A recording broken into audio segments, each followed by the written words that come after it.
So, let us today first discuss the issue of obtaining a starting feasible spanning tree solution to your network flow problem, bin cost flow problem.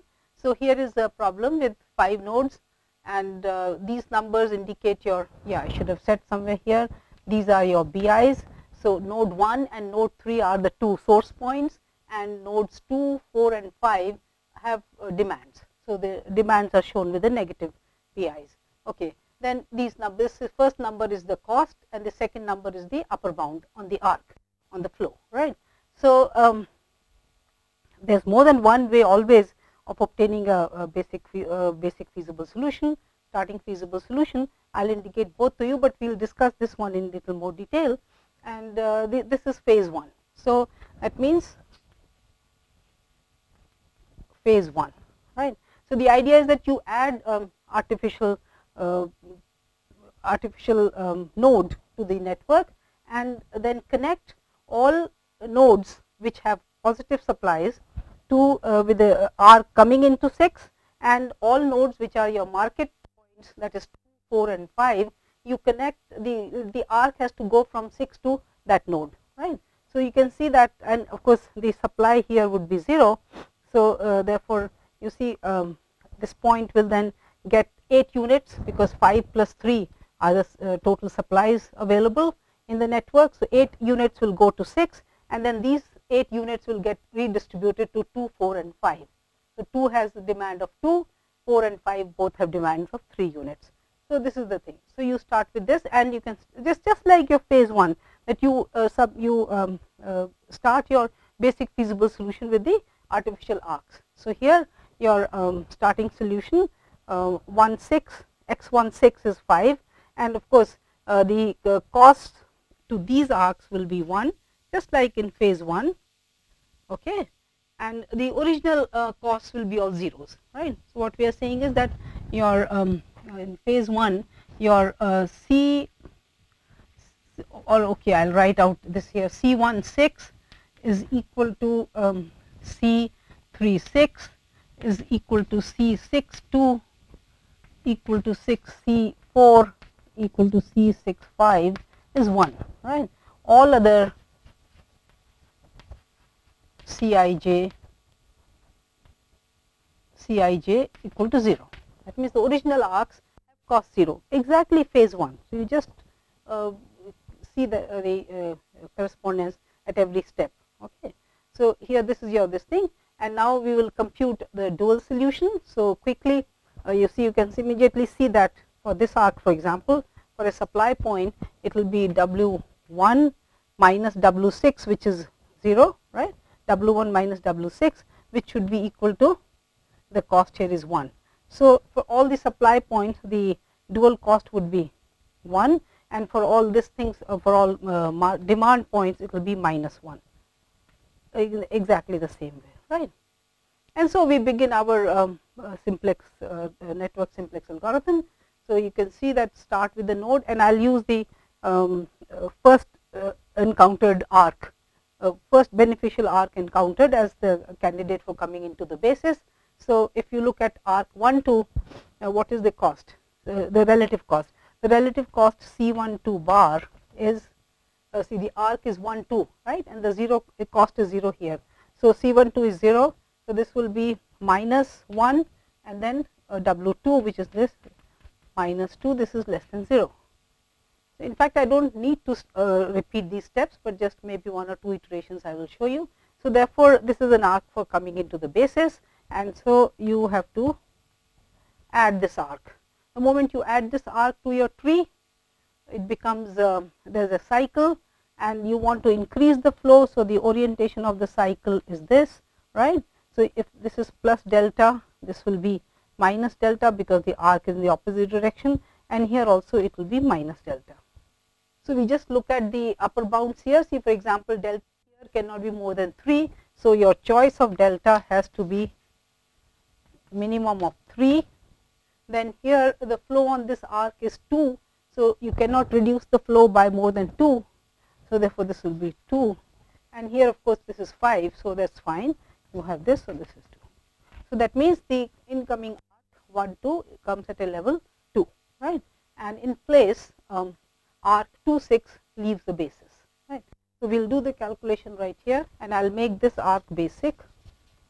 So, this will become the updated, this is 3 or okay, before I enter this, remember we have to then update the dual solution, and what the rule, the shortcut we were using was that since arc 6 2 is going to leave the basis, so if we drop this from your original tree, then you see what are you left with? You are left with this one. So, T is, so therefore, and your root node is 6, which belongs to T1. So, T2 just consists of node 2, right, and since C12 bar is minus 2, the dual value here would go up by would get reduced by minus 2, which means your new W2 bar, your new W2 is old minus plus 2, right, minus of minus 2, which is 1. So, therefore, the iteration is very quick. This is simply 1, right, this will remain 1, well not now, sorry, yes, it will remain 1 because this was part of T1. So, this is this, and this arc goes.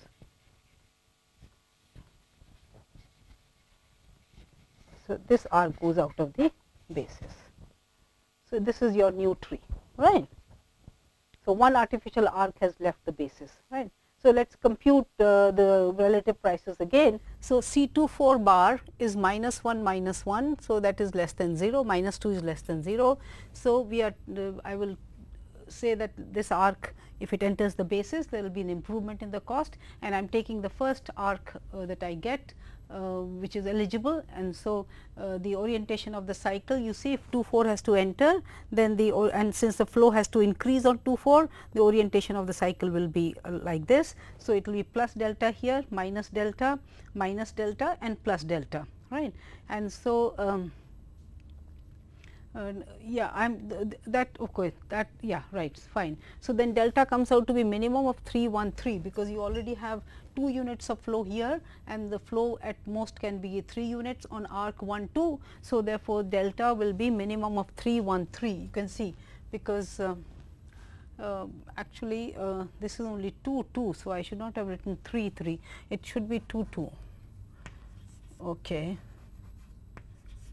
Fine. In any way, the minimum value is not affected. So, this is delta equal to 1, and so flow on arc 1 2 reaches its upper bound. So, once I increase the flow by 1 unit here, then the flow has gone up to 3 units, and so this reaches its upper bound. So, since I have to drop one arc and none of these arcs become the flow does not become 0. So, they will remain basic. 2 4 is becoming basic. So, I will drop 1 2 from the basis. That means, I will make the status of arc 1 2 will change from basic to non basic at its upper bound, right. So, therefore, 1 2 leaves the basis and 2 4 enters. So, when 1 2 leaves the basis in the old tree, you see, if this leaves the basis, then your T 1 is all this, and T 2 is only containing arc node 2, right, and therefore, T 2 is 2.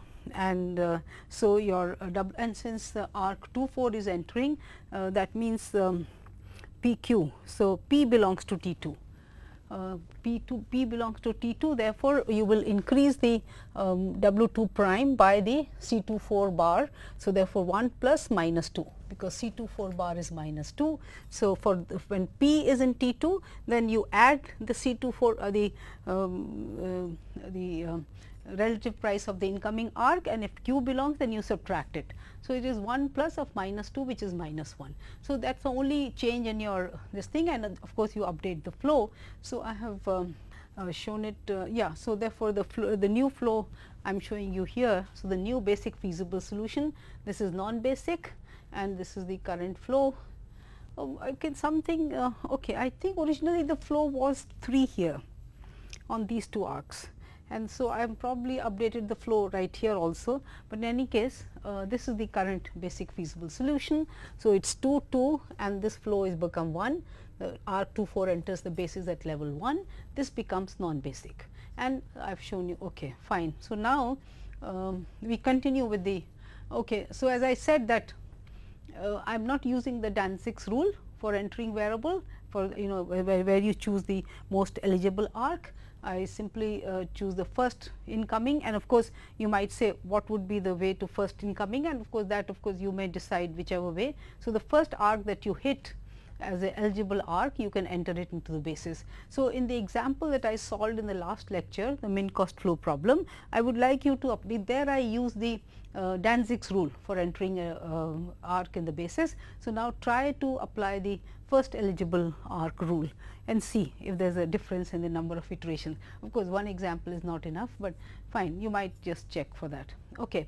So, now I continue with the one more iteration of phase 1 for the min cost flow problem. So, now C bar 3 4, and of course, you may have noticed by now that arcs for which the tail has value 1 and head has value -1, those are the ones for which the relative price will be -2.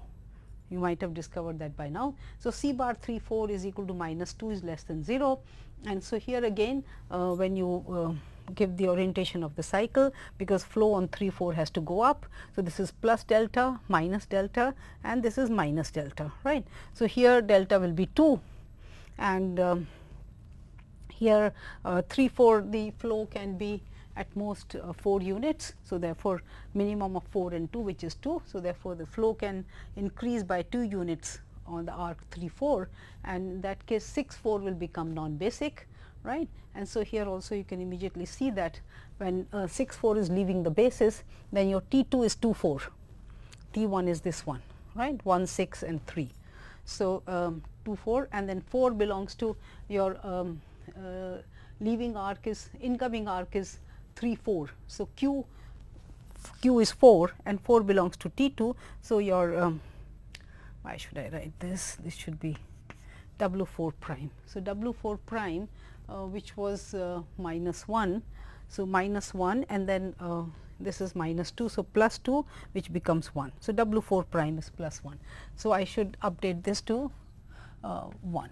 Okay. And then the flow has to be updated, that means the flow here will become 2, this will become non-basic, flow here will become 1. So, you will continue, and you see that now you have got rid of one more artificial arc. So, the idea is that you continue with the phase 1 till you have driven out all the artificial variables from the artificial arcs from the basis, and you have a flow vector consisting of the original arcs.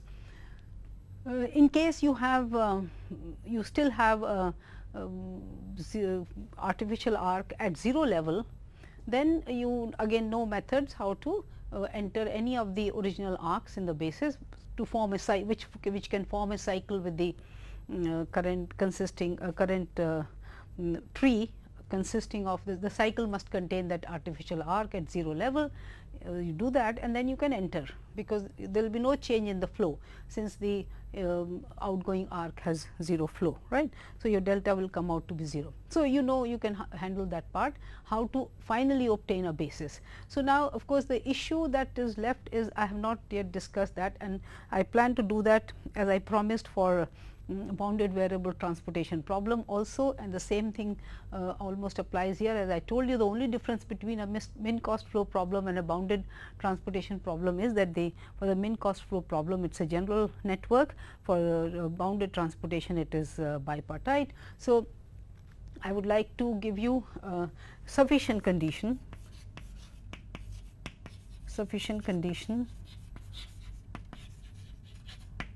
for a feasible solution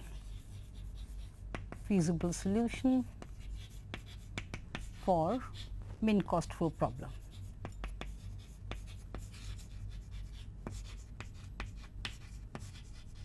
So, this we will discuss once I have talked about the max flow problem, but now here finally, I just want to show you what will be the final solution that you will obtain at the end of phase 1, and then you can begin your phase 2. So, we continue with phase 1, and I want just to show you this is what you will get at the end of phase 1. So, all artificial variables are out of the basis, right.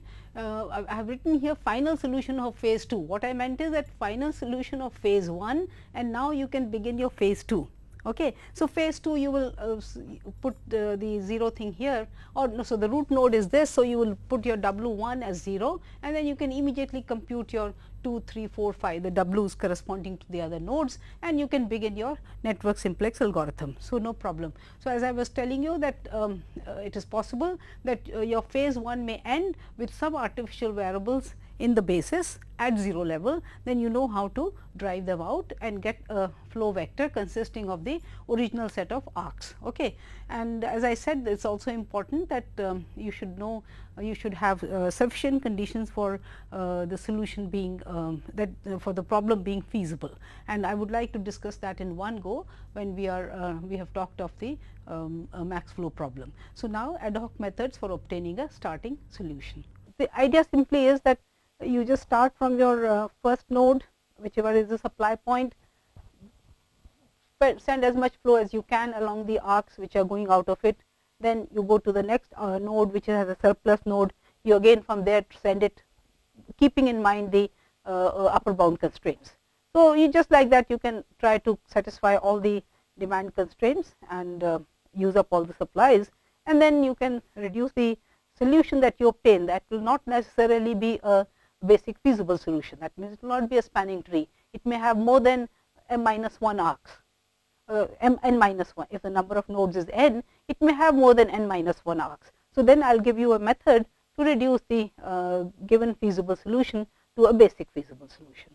So, the ad hoc method I will demonstrate through an example, and the idea is that suppose at this node 60 units are available. So, I start with the first arc, the 20 units is the capacity. I will just float 20 units along 1, 2, 20 units here and 20 units here, because the remainder is 20 left here now after from 60. So, I will have 20. So, this is my first set of allocations. Then I go to node 2, and node 2 you see had demand of demand of 15. So, 5 units will be surplus, right. So, the idea is that I will absorb the 15 and then plus 5 will go here, right. Now, look at 20 here, which is coming to node 3. Node 3 has no demand. So, therefore, I will send this 20 to the first arc outgoing from here 20, and so this becomes 25, right. This gets used up. Now, you come to node 4, and node 4 has 10 units available. So, that means the total amount available here becomes this thing. So, I should have used it. So, yeah, right. So, I should give the number here. So, 10 plus 20, 30. 10 I send here because this is the maximum that you can send along arc 4, 6, and so 30 will go here. Sorry, 20. 20 came from here, 10 were available here, so then all the 30 get distributed, right. And then I come up at node 3, again this one is absorbed. So, here this is 3, 5, capacity is 20, I send all the flow, all the units available here along the arc 3, 5, and then at 3, 5 you have 10 more units. So, we will send 20 here because well, okay, why 20 here? I could have sent okay, because this was minus 5. Yeah, okay, well, this is up to you. So, like one, because capacity here was 30, I could have sent all the 20 here and the 10 here. I could have sent 30 here, because the demand here is 60. So, I could have done that 30, and then at node 6 5 units got absorbed, but anyway I chose to redistribute it. So, 20, 10. There is another reason, because I want to show you how to reduce this feasible solution to a basic feasible solution, right. Anyway, so it does not matter. So, here then you have 5 units available required. So, from 10, 5 are left, and so along this arc you will send how many? So, let us see what is happening. Yeah, 25 is coming from here, 20 is coming from here, 45, and then 10 came here and 5 were left over because 5 got demanded. So, 15, so 15 go here, 45 plus 15, 60. So, this is a feasible solution. All this, so ad hoc way you can sit down and program your own way of doing it, how to compute the ad hoc method. By ad hoc method you get a feasible solution. And now, because we want to get rid of the cycles, remember a spanning tree solution will have no cycles present in it. So, we will one by one try to redistribute the flow along the cycles, right. So, if you look at the first cycle here, 1 3 2 1, right. So I cannot do anything here because the capacity is 20 and the capacity here is also 20. Here it is 35, but for increasing the flow here along this cycle, I cannot. I'll have to increase the flow here also. I cannot do it. So therefore, for this cycle, what I'll do is, since both these arcs are at their upper bounds, I'll rename these arcs 1 3, 1 2, and 1 3 as non-basic arcs. Non-basic arcs at their upper bounds. Remember, the idea is that I just want to have how many nodes are there? 7. So I should have 6. I should have 6 arcs which are in my basic, which form my basic tree. So I will I'll just put, instead of this, I'll put a square to indicate that this is a, and I'll write a broken this thing. So this is a broken arc to indicate that it's not a part of my basic tree. So here also this is 20. And this will be broken, right. So that's it. Now we want to go look at, so therefore both these cycles are not there anymore, right. Now you look at the cycle, or you look at the cycle 2 3 5 7, 2 3 5 7. So here arc 3 2 has capacity more than what is, so therefore if I try to flow delta units here, then this will be plus delta. I can do it. Then this will be minus delta, and this will be minus delta, right. This way I can redistribute the flow. So what is the limit for delta? It comes out to be 20. Fine. And since the idea is to get rid of as many as many arcs as possible, in the sense that I should only have 7 of them left, so I'll choose delta to be 20.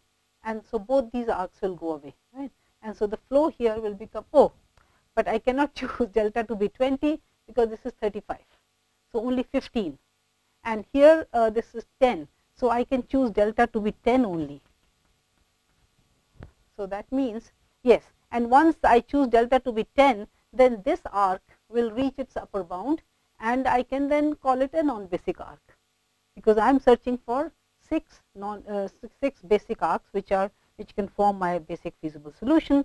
So delta is 10, therefore this flow becomes 30, right, and this now becomes a non-basic arc. So this is 35. I'll do it this way, and this is a broken arc, right. So here the flow becomes 10, and here also the flow becomes 10 units.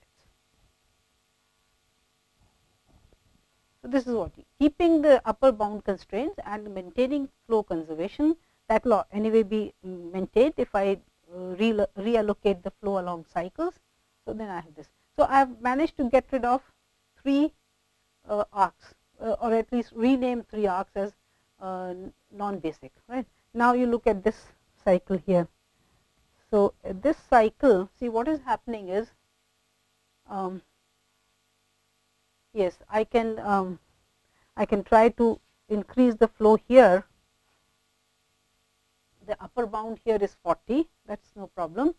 Then I can reduce the flow here by 10, and what about 5 6? 5 6 also. So if I increase the flow along this, then it will go plus delta, minus delta, and plus delta, right. So this arc will get removed because delta is 10.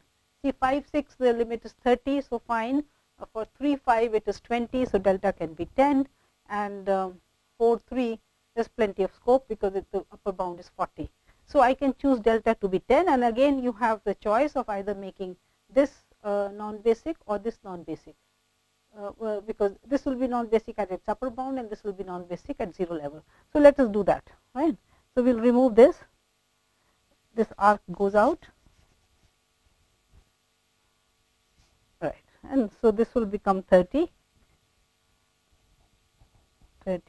and this will become 20. Yeah, I'm sorry, no upper bound. This is remains at its. So this is 20, and here the flow is also 20. but I am leaving it as a basic arc, or I can decide to. So, let us see how many do we have, 1, 2, 3, and I need 3 more. So, therefore, I will have to keep this at a base, because this cycle I will have to remove one arc, I have to get rid of that cycle. So, therefore, I could not have made this a non-basic arc also at its upper bound. Okay, fine. So, this is the new thing, and now we look at this cycle. So, 6 to 7, the upper bound is 35, and right. So, I can increase the flow along this direction by delta, then this will be minus delta, and this will be plus delta, and again delta can go up by 10, because the upper limit is 30. Fine. So, this arc will go out, right, it will remain, it will become non-basic, right, and this flow will be 25, and this flow here will be 30.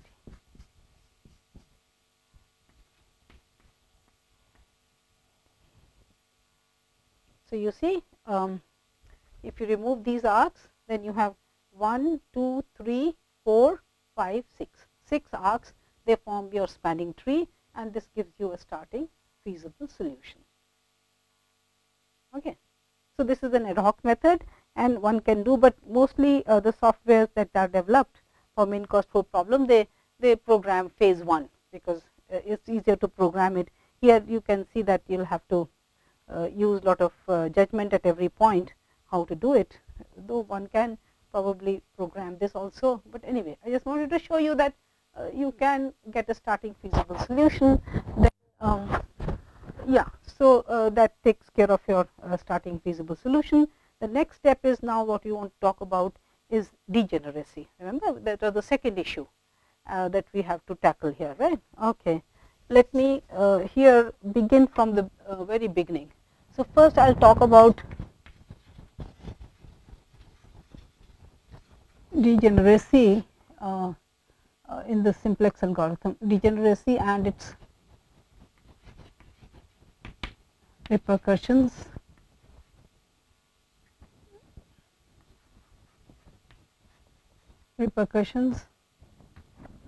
in the simplex algorithm.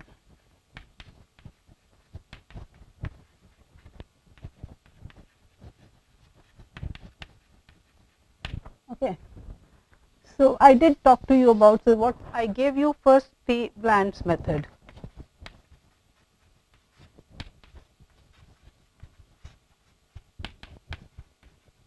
And this I think came around, I must have given you the date exactly in my talk when I was talking about the Bland's algorithm, 1976 or 77, or I am not very sure, but anyway, one can check that.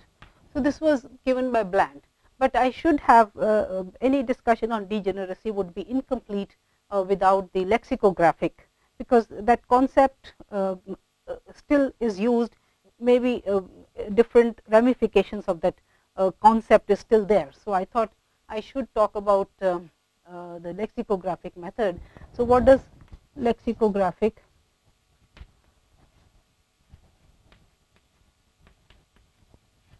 what does it say? Lexicographic method. Okay. So, the idea here is that you want to make the choice of the outgoing variable unique, right, and of course, one can say maybe you toss a coin, or maybe you can, but it has to be where you show that the particular choice will lead you to a finite number of steps of resolving degeneracy. That means you should not cycle. So, this is what we mean by saying that the choice of the exiting and the incoming variable should be unique in such a way that you can say that the number of degenerate pivots will be finite. I mean, a sequential or successive degenerate pivot should be finite. This is the idea. So, lexicographic was much before Bland came up with this. This was right in the early 60s. It was proposed, and the idea here is, see, I will draw the diagram and then write down the rules. See, what is happening is, you have this right hand side vector, okay, and suppose you choose this variable to enter the basis. So, your ck minus zk is less than 0, and we are saying that this is the most negative. So, our incoming choice, just as Danzig's algorithm said, to choose the most negative one to enter the basis. Then what was happening was that we looked at the positive entries here, right. So, this is the kth column. So, we looked at the positive yij's and then took the ratios. So, therefore, the first step was you took bi by this upon yik, right. So, we took the ratios for where yik is positive, right, and then we said that let me write the index set here.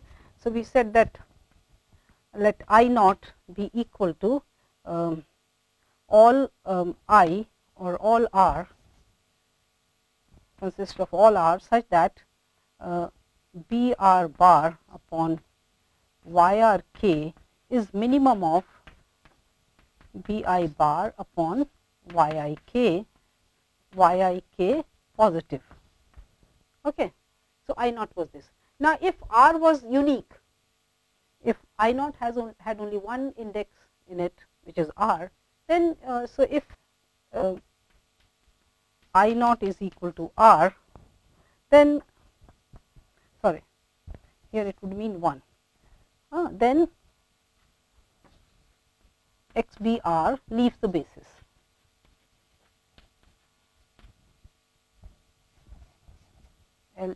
LEAVES leaves the basis, right. But the problem came when you had more than one index in the set I naught.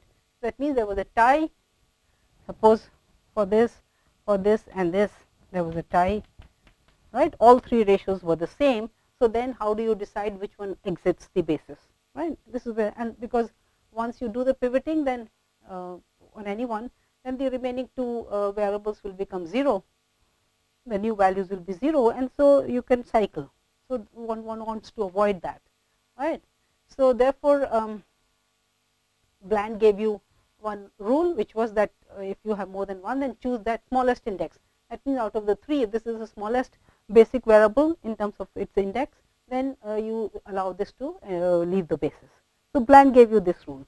Now, before that, the prevalent rule was, see, suppose these m columns, for the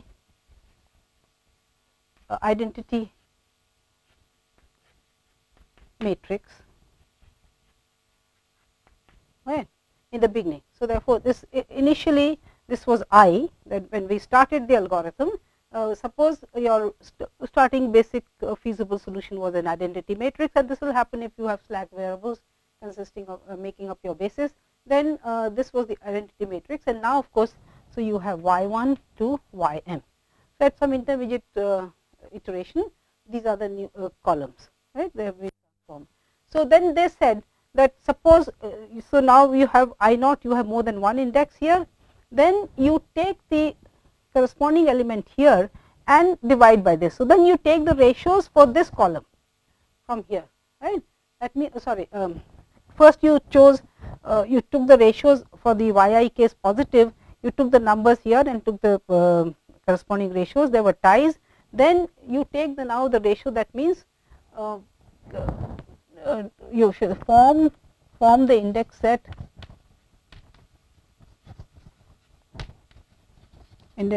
I1 such that I1 consists of R, where now you have YR1,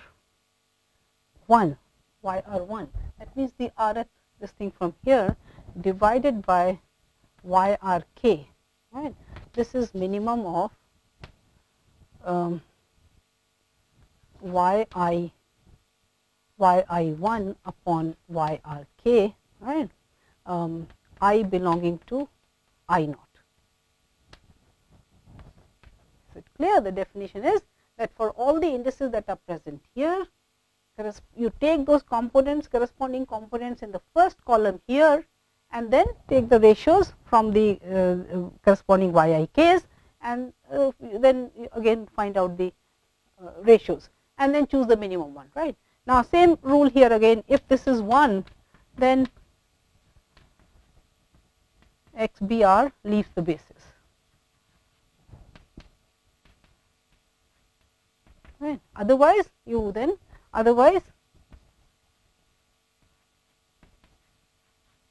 form I2 with respect to the column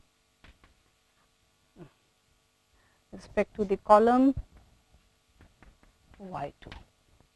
So, do the same thing, that means whichever indices are there in I1 for which the ratio is the same, there is a tie. For those ratios, you will choose the y2 column, take the corresponding ratios, and then again find the minimum one. So, this process goes on, right. And why will it end? Because you see, if the things continue to tie, then the process will end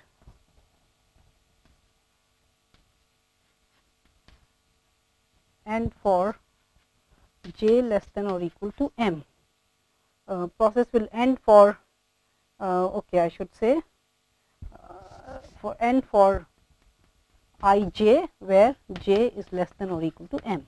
What I am trying to say here is that taking the ratios for column wise, the process must end much before we reach the mth column. Suppose it does not happen, then what would it mean? That the index set Im has cardinality more than 1. That means, I have not come to a unique choice of deciding which variable to leave the basis.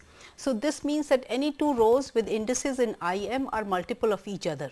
That will imply, because you see what is happening is that if index set of Im is more than 1, say suppose R1 and R2 are two indices in Im, then what does it mean? That the ratios are the same for all, because I have reached up to here, and so for each of the columns the ratios have been the same. So, yr1 j upon yr1 k is yr2 j upon yr2 k, right, corresponding to this column I am taking the ratios. So, then j varying from 1 to m, which would imply that yr1 j is yr1 k upon yr2 k, yr2 j, right, because these numbers are non-zeros, remember, positives. So, therefore, you see, and this is true for j varying from 1 to m, which means that the r1th row is a multiple of the r2th row, and these two rows are the rows of B. Remember, because we said that these columns represent the initial our starting basis was here. So, these rows are, but that means here if r1th row is a multiple of r2th row, the two rows cannot be linearly independent, but that is not correct, because rows of B are linearly independent. So, therefore, this process of taking the minimum ratio must end much before we reach the mth column, or at most at the mth column. That is when I have a unique choice of deciding which variable should leave the basis, and that is the whole idea, because we said that we want to break the cycling process by making a unique choice of the incoming variable and the exiting variable. But as we said that these are all very time consuming things. So, now you see this is fine, this used to work fine, but again you can yourself see that to program this would, and if you have to do this exercise at every iteration, it will be very expensive. Okay. So, that is why Bland came up with his idea, which was very easy to implement. Bland's idea did not require any such calculations. You could very simply implement it. It could be programmed in any software for the simplex algorithm. But then what turned out is, it was noticed when the Bland's algorithm got used, was that the number of iterations became very large, because the long paths of degenerate pivots you could continue to have, though of course you prevented cycling, of course, which is better than having a long set of path of these degenerate pivots. But then same thing, I mean here you had to do many more iterations. Here it was expensive to work out every iteration of the simplex algorithm. Then it turned out that what was said is that because here you do, for when you compute your right hand side, compute the basic feasible solutions, you divide by the determinant of the basis. And so, because of the rounding of errors, so I should write it out somewhere here. Okay. So, the round-off errors play a role.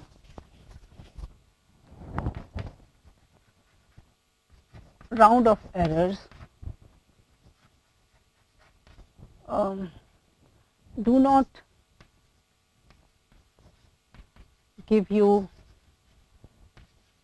exact zeros on the right hand side, right? You'll seldom see zeros here exactly, because of because you know that the computers work with finite arithmetic. And so, what was felt was that this will really not happen when you're dealing with a general linear programming problem and solving by the simplex algorithm, because this right hand side will appropriately get perturbed, because you will not get zeros, and so you will not have a degenerate solution, and therefore there will be no cycling. This is the empirical feeling, and this is fine. But there is also, I think, this is a software developed by I think some Canadian people, so which sort of perturbs the right hand side appropriately, so that you don't get degeneracy. See, this is of course a very theoretical and comprehensive method, but as I said, it will be very expensive. So this program takes care of degeneracy and therefore cycling in the simplex algorithm. Now, for the network simplex algorithm, the story is different, because for the network simplex algorithm, you don't the determinant of the basis is always 1 or -1, right? So therefore, you don't the round of errors are not do not occur there, and your basic feasible solutions will always be plus minus of the BIs, and therefore the zeros will occur. So in the network simplex algorithm, degeneracy is a real problem, right? So we will say in this is the last statement I make. This is a network simplex algorithm.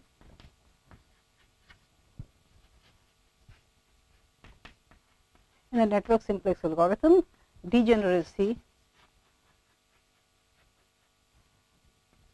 is a real problem. Okay, real problem, I mean that it will occur, because I have not yet talked about the assignment problem or the shortest path problem. I'll show you that, you see, even in the shortest path problem that we discussed, it is not necessary that a shortest path will have n-1 arcs in it. It may have fewer than n-1. So you are going to have a basic feasible solution which is degenerate. Similarly, I will sometime mention the assignment problem, which is highly degenerate. So therefore, in network simplex algorithm, the degeneracy is a real problem, and so we have to tackle it. And so for the transportation problem, for example, I have mentioned it, that you should try to, I gave you one epsilon perturbation method for handling degeneracy. Then I said you should apply Bland's algorithm also, and you will see that you may end up with more iterations than the epsilon perturbation method, right? So we have to then combat degeneracy in the network simplex algorithm, and will, because of the structure, again we will be able to give you better methods than Bland or the lexicographic method. So we discussed that after this. So Cunningham in 1976, maybe I should give the name here. Cunningham in 1976 came up with the idea of working with strongly feasible basis. So let me explain what we mean by that.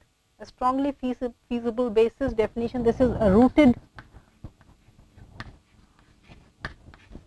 rooted spanning tree such that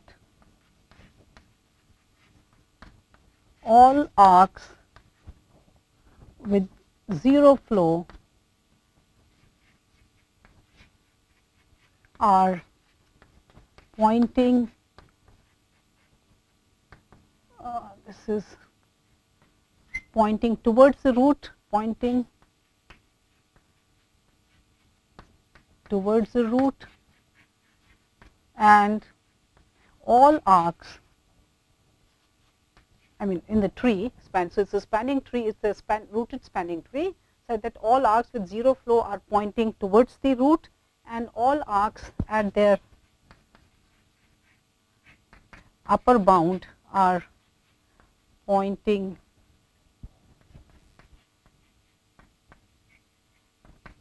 pointing against the pointing in the opposite direction,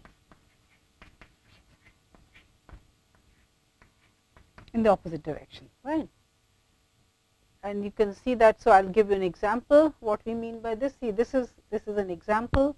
So, if I call this A and this I call B, then A represents a strongly feasible basis.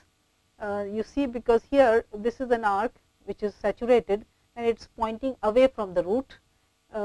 This of course does not come into the definition because it is not saturated and the flow is positive. Similarly, here again this one is saturated, so the arc is pointing away from the root, right. Then here this is okay, this is not saturated. Here the flow is, oh, so this is not, I have to say that this should be this way.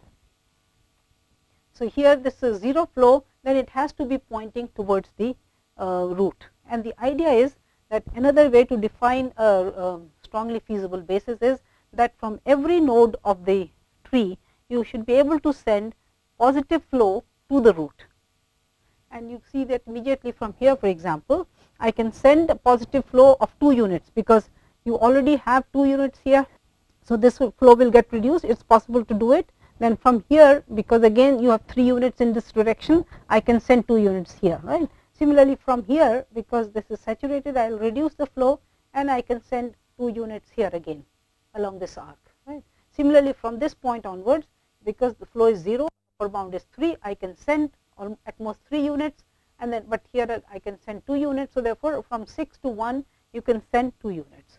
So, A represents, right. So, figure A represents a strongly feasible basis.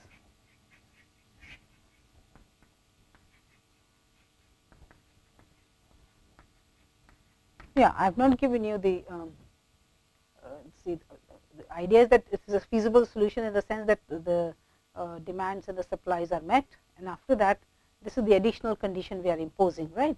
But figure B does not represent a strongly feasible solution spanning tree, because here you see this arc has 0 flow and it is pointing towards away from 1. So, therefore, from 5 I cannot send any flow to 1. From node 5 I cannot send any positive flow, right. So, an alternate definition is that for a strongly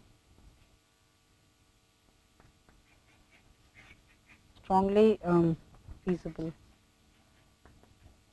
spanning tree,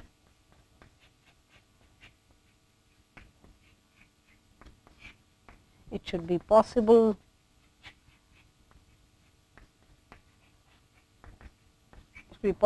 to send positive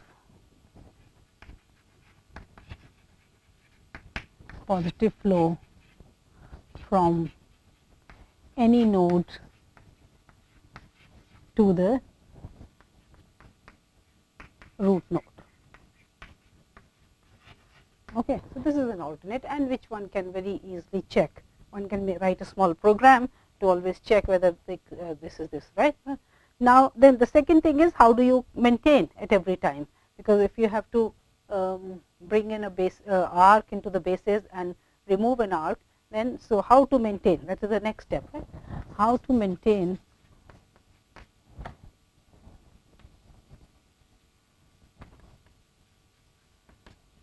a strongly feasible basis.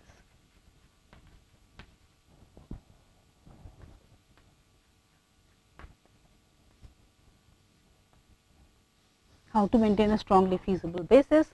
So, the idea here is that suppose I will first explain in words.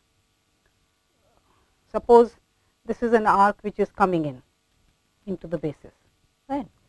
So, suppose 7 6 is an arc which has to enter the basis, then and suppose it is at 0 flow, at 0 unit, the flow on the arc 7 6 is 0 currently. So, therefore, you are going to, this will be the orientation of the cycle, and you will increase the flow by delta here, right. Now, this increases delta, then here it will be plus delta, this will be minus delta, this will be plus delta because it has the same orientation, this will be plus delta, and this will be plus delta, right. So, if this is an incoming arc, then this is what you have. So, now just see, so first of all we define what is called an apex node. So, I will write it down, the definition.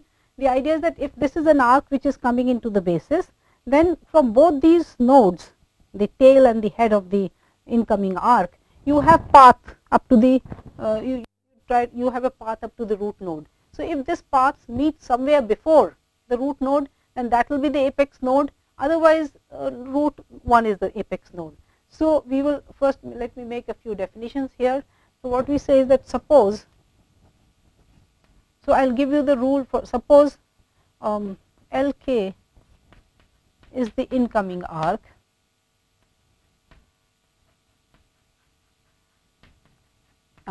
and the current flow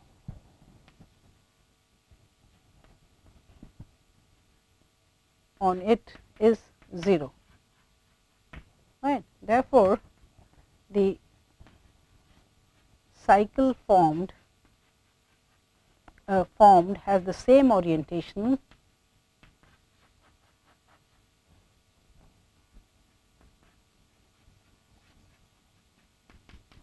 as that of the arc LK, right. It has the same orientation.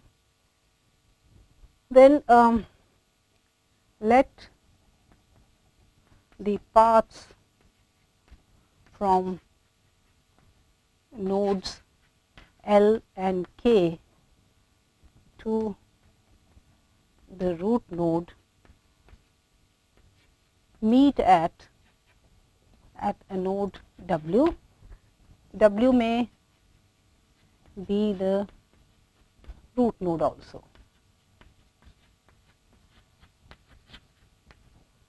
Right. Then W is called the apex node. W is called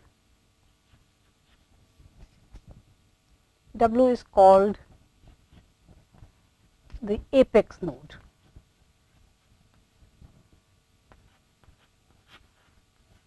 Okay, it's the apex node, right? And then this rule is simple. So then determine and suppose now let delta be the amount by which the flow can be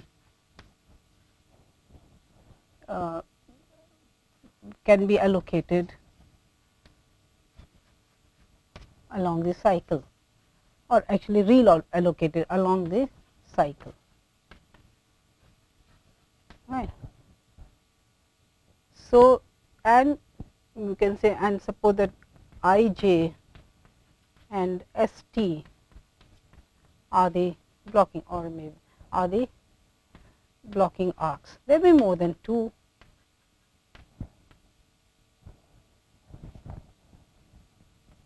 blocking arcs. Blocking arcs, we mean the arcs which will the arcs which will limit the value of delta, right. So, for example, here the value of delta will be determined by, say, delta would be what, minimum of U76, right, because the flow on this cannot go beyond the upper bound limit. Then here, for example, the flow can go up by 3 units only, right. Then here the flow can decrease by 2 units only. So, I am just writing out like this. Then here the flow cannot increase at all because it is already at its upper bound, so it will be 0. Right. Then here it can go up by 1, and here it can go up by, it can again go up by 0 only. So in this case it is 0, and the blocking arcs are this.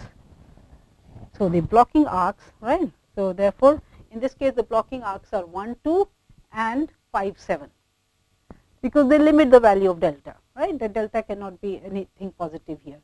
So these are the blocking arcs. So the idea is, so therefore now I have defined for you what are the blocking arcs. Okay, these are the arcs.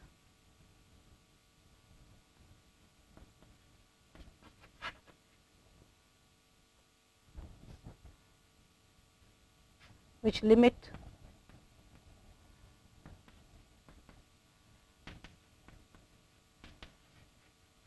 flow delta, right.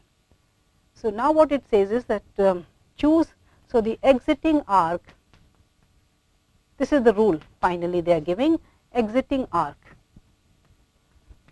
which has to be unique, is, so this is the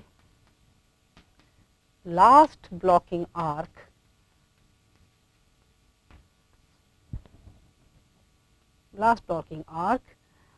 when the cycle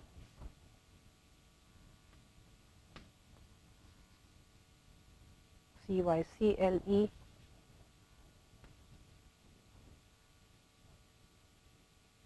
the last blocking arc, okay, last blocking arc reached from W, that is the apex node, reach from W to the node we said that the arc that is incoming is LK to the node L. Let me explain. That means it is the last blocking arc. See here what we are saying is that this will be, if you are coming here, so from W, this is your apex node now. So when you are following the path from the apex node to the tail of the incoming arc, then the last blocking arc, that means by this definition this will be the arc. So the flow will not change, that means this will become a basic arc. If you want to make it at 0 level, you want to make it basic, then this will be the exiting arc. Okay. So here this is the last blocking arc. So one can make it more clear here, just to say that exiting arc is the last blocking arc reached from W to the node L, reached from W along the path. Okay, we can say that here I can make it more W along the path,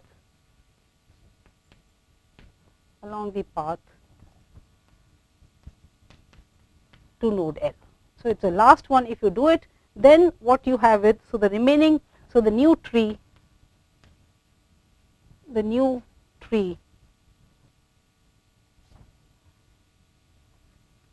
is again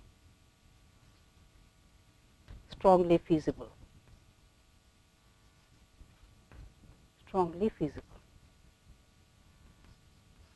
Yes. So I'll show you some more this thing, and of course the question would be, how do you then get a starting strongly feasible solution? The phase 1 tree that you got is a strongly feasible solution. You can check for yourself.